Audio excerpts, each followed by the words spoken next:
کہا جاتا ہے کہ اس وقت آپسی لڑائی کی وجہ سے دلی کی طاقت بہت کم ہو چکی تھی، تاہم اس کمزوری کی حالت میں بھی دہلی کے سلطان محمد شاہ نے 10,000 گھوڑ سوار، 25 سے 40,000 پیدل اور 120 ہاتھی کے ساتھ تیمور کی فوج کا مقابلہ کیا۔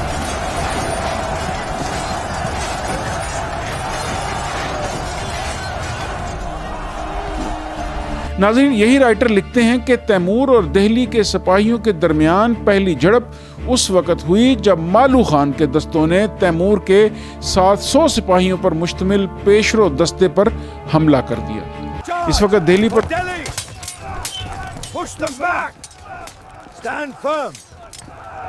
حملہ کر دیا۔ اس وقت دہلی پر سلطان محمد شاہ کی حکومت تو تھی، لیکن اصل طاقت مالو خان کے ہاتھوں میں تھی۔ ناظرین، جسٹس مزید لکھتے ہیں کہ تیمور اپنی فوج کے پیچھے آنے والے ان قیدیوں کی بغاوت سے اتنا خوف زدہ تھا کہ اس نے ہر ایک قیدی کو ایک ہی جگہ پر قتل کرنے کا حکم دیا۔ یہاں تک کہ تیمور کے ساتھ آنے والے مذہبی علماء پر بھی یہ ذمہ داری عائد کی گئی کہ وہ اپنے ہاتھوں سے ان قیدیوں کو قتل کریں۔ بہت سے مورخین نے اسے اسلام کی تاریخ کا سب سے سفاکانہ قتل عام قرار دیا۔ کہا جاتا ہے کہ دلی میں داخل ہونے کے بعد تیمور کے سپاہیوں نے جو لوٹ مار کا بازار گرم کیا تو وہ کئی دنوں تک جاری رہا۔ اسی دوران دلی ایک بار پھر ویران ہونے لگی، اور اسی درمیان سید محمد حسینی نے، جو اب تک بندہ نواز گیسو دراز کے لقب سے مشہور ہو چکے تھے، دکن کے لیے کوچ کیا۔ ان کے ساتھ اس سفر میں ان کے بہت سے مرید اور دیگر علماء مشائخ بھی تھے۔ ناظرین، محمد حسین گیسو دراز کو ان کا یہ لقب کیسے ملا؟ ناظرین، کہا جاتا ہے کہ محمد حسینی کے والد حضرت نظام الدین کے مریدوں میں شامل تھے، لیکن جب محمد حسینی دیوگری سے واپس آئے تو وہ زمانہ ان کے جانشین اور خلیفہ سید نصیر الدین چراغ دہلوی کا تھا۔ محمد حسینی نے واپسی پر چراغ دہلوی کے ہاتھوں پر بیعت کی اور خواہش کا اظہار کیا، لیکن انہوں نے انہیں پہلے دینی علوم پر دسترس حاصل کرنے کی تلقین کی۔ ناظرین، کتاب سیر محمدی کا گیسو دراز کی اولین سوانح میں شمار ہوتا ہے۔ اس کے مطابق وہ حضرت امام حسین کے بیٹے حضرت امام زین العابدین کی پشت میں آتے ہیں، اور اس طرح پیغمبر اسلام سے ان کا سلسلہ نسب 22ویں پشت پر جا ملتا ہے۔ ناظرین، کہا جاتا ہے کہ وہ چراغ دہلوی کے مریدوں کی صف میں شامل ہو گئے تو چراغ دہلوی اپنی عمر اور معذوری کی وجہ سے پالکی میں سفر کیا کرتے تھے، اور ان کی پالکی کو کوہاروں کی بجائے ان کے مرید اٹھاتے تھے۔ صاحب تذکرہ علماء ہند کے مطابق حضرت محمد حسینی کو گیسو دراز اس لیے کہا جاتا ہے کہ ایک دن وہ کچھ لوگوں کے ساتھ اپنے پیر و مرشد حضرت خواجہ نصیر الدین محمود چراغ دہلوی کی پالکی اٹھا رہے تھے۔ پالکی اٹھاتے وقت ان کے گیسو جو قدرے لمبے تھے وہ ان کی پالکی میں پھنس گئے۔ انہوں نے شیخ کی تعظیم اور ادب اور جذبہ عشق کی وجہ سے بالوں کو پالکی سے چھڑانے کی کوشش ہی نہیں کی، اور سارا سفر اس حالت میں طے کیا۔ جب ان کے پیر و مرشد کو یہ بات معلوم ہوئی تو وہ ان کے حسن اداب سے بہت خوش ہوئے اور یہ شعر کہا کہ ہر کے مرید سید گیسو دراز شد، واللہ خلافت نیست آں اشک بار شد، جس کا ترجمہ یہ ہے کہ جو بھی لمبے بالوں والے سید کا مرید ہو گیا، خدا کی قسم وہ عاشق ہو گیا۔ اس کے بعد انہیں گیسو دراز کے نام سے جانا جانے لگا۔ بہت سے لوگ انہیں عشق باز کے لقب سے بھی یاد کرتے ہیں۔ ناظرین، کہا جاتا ہے کہ ان کے گھرانے میں مردوں میں لمبے بال رکھنے کا رواج تھا، جو بعد میں بہت حد تک ان کے جانشینوں نے بھی قائم رکھا۔ اس کے بعد ناظرین، بندہ نواز گیسو دراز کی درگاہ پر ایک خاص رسم جھیلا کہلاتی ہے، جو عرس سے 1 ماہ قبل منعقد ہوتی ہے۔ سن 1398 کے آخر میں تیمور کی فوج دہلی کے قریب پہنچی تو اس وقت حضرت گیسو دراز کی عمر 80 برس تھی۔ وہ شہر چھوڑ کر دکن کی طرف روانہ ہوئے اور مختلف جگہ قیام کرتے ہوئے بالآخر گلبرگہ میں مقیم ہوئے، جو اس وقت بہمنی سلطنت کا دارالحکومت تھا۔ ناظرین، بندہ نواز کی مبینہ کتاب معراج العاشقین کی تشریح و تنقید میں ثریا پروین لکھتی ہیں کہ آپ نے 7 ربیع الثانی 801 ہجری کو دکن کے لیے کوچ کیا۔ راستے میں گوالیار، باندیر، اریچا، چندیری، بڑودہ، سلطان پور، دولت آباد اور الند میں قیام فرمایا۔ جن جن جگہوں پر آپ قیام فرماتے وہاں جوک در جوک لوگ آپ کے استقبال کے لیے آتے اور حلقہ بیت میں داخل ہوتے اور فیوز و برکات حاصل کرتے۔ ناظرین، وہ اپنے پہلے والے چشتی سلسلہ کے صوفی بزرگوں کے برخلاف اہل اقتدار سے فاصلے پر نہ رہ سکے، یعنی بہنمی سلطان فیروز شاہ بہمنی نے ان کا پرجوش استقبال کیا اور ان کی خانقاہ کے اخراجات کے لیے چند دیہات بھی وقف کر دیے، لیکن کچھ عرصہ بعد ان کے تعلقات میں کشیدگی پیدا ہوئی جو بعد میں سیاسی رنگ اختیار کر گئی۔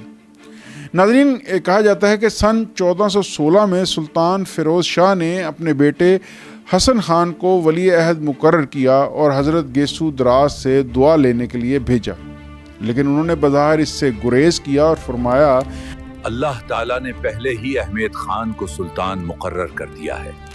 معین احمد کے مطابق یہ بات سلطان کو ناگوار گزری اور انہوں نے حکم دیا کہ وہ اپنی خانقاہ محل کے قریب سے ہٹا لیں۔ حضرت خواجہ بندہ نواز گیسو دراز نے اطاعت کی اور اپنے مقام پر اس مقام پر منتقل ہو گئے جہاں آج ان کا مزار شریف واقع ہے۔ بعد ازاں جب احمد خان تخت نشین ہوئے تو وہ تا عمر اپنے مرشد حضرت گیسو دراز کے شکر گزار بھی رہے اور ان کی مکمل حمایت جاری رکھی۔ ناظرین، اسی احمد شاہ کے حکم سے حضرت گیسو دراز کی قبر پر ایک شاندار عمارت تعمیر کی گئی جو آج تک کی دکنی یعنی جنوبی ہند کی سب سے اہم مسلم زیارت گاہ تصور کی جاتی ہے۔ ناظرین، بندہ نواز گیسو دراز نے گلبرگہ میں اسلام، روحانیت، محبت اور انسانیت کا پیغام عام کیا۔ ان کی مجلسوں میں مسلمان، ہندو، امیر، غریب، عالم، جاہل سب آتے تھے۔ انہوں نے عربی، فارسی اور دکنی زبان میں تعلیم دی اور کئی کتابیں تصنیف کی۔ ناظرین، ان کے بارے میں کہا جاتا ہے کہ انہوں نے 100 سے زائد تصانیف چھوڑی ہیں۔ ناظرین، ان کی کتابوں میں مقامی رنگ بہت نمایاں نظر آتا ہے۔ ناظرین، چشتی سلسلہ یا دوسرے سلسلے کے صوفیاء کی خصوصیت یہ تھی کہ وہ مقامی زبان میں ہی لوگوں سے خطاب کرتے اور ان کے ہاں مقامی رنگ واضح طور پر دیکھا جا سکتا تھا۔ ان کی سب سے بڑی خوبی یہ تھی کہ ان کی خانقاہیں جو ان کی وفات کے بعد درگاہوں میں تبدیل ہو گئیں، لوگوں کے لیے عقیدت کا مرکز بن گئیں جہاں کوئی بھی حاضر ہو کر روحانی تسکین حاصل کر سکتا ہے۔ ناظرین، کے ساتھ ایک بات عام یہ بھی رہی کہ ان کا شعری ذوق بہت اعلیٰ ہوا کرتا تھا۔ بہت سے صوفیاء بذات خود اچھے شاعر بھی تھے، چنانچہ حضرت بندہ نواز گیسو دراز کو اردو کے پہلے مصنف اور پہلے نثر نگار ہونے کے علاوہ دکن کے پہلے شاعر ہونے کا بھی شرف و اعزاز حاصل ہے۔ ناظرین، ایک مشہور محقق کے مطابق دکن میں اردو میں حضرت خواجہ بندہ نواز کو دکن کا پہلا شاعر تسلیم کیا گیا ہے اور لکھا ہے کہ موجودہ تحقیقات کے لحاظ سے حضرت خواجہ بندہ نواز سید محمد حسینی گیسو دراز دکن کے پہلے شاعر قرار پاتے ہیں۔ ناظرین، حضرت بندہ نواز گیسو دراز کا عرس ہر سال قمری تاریخ کے حساب سے 3 روزہ عرس 15، 16 اور 17 ذوالقعدہ کو منایا جاتا ہے اور بندہ نواز کی وفات 16 ذوالقعدہ 825 ہجری بمطابق 1 نومبر 1422 کو 100 سال سے زیادہ عمر میں ہوا۔ ان کا مزار موجودہ انڈیا میں ریاست کرناٹکا کے گلبرگہ جو اب گلبرگی میں واقع ہے، جہاں پر سال قمری تاریخ کے حساب سے یہ 3 روزہ عرس ہر سال منعقد ہوتا ہے۔ اس موقع پر دنیا بھر سے لوگ درگاہ کا رخ کرتے ہیں اور انسانوں کے اس بے پناہ منظر میں مذہب، فرقہ اور قومیت کی دیواریں مٹ جاتی ہیں۔ ناظرین، دکن آرکائیو سے تعلق رکھنے والے صبغت خان نے دی نیو انڈین ایکسپریس سے بات کرتے ہوئے حضرت خواجہ غریب نواز کے بارے میں ایک دلچسپ بات بھی بتائی۔ انہوں نے کہا کہ جب مغل بادشاہ اورنگزیب عالمگیر بندہ نواز کی درگاہ میں داخل ہوئے تو انہوں نے با آواز بلند ایک شعر پڑھا،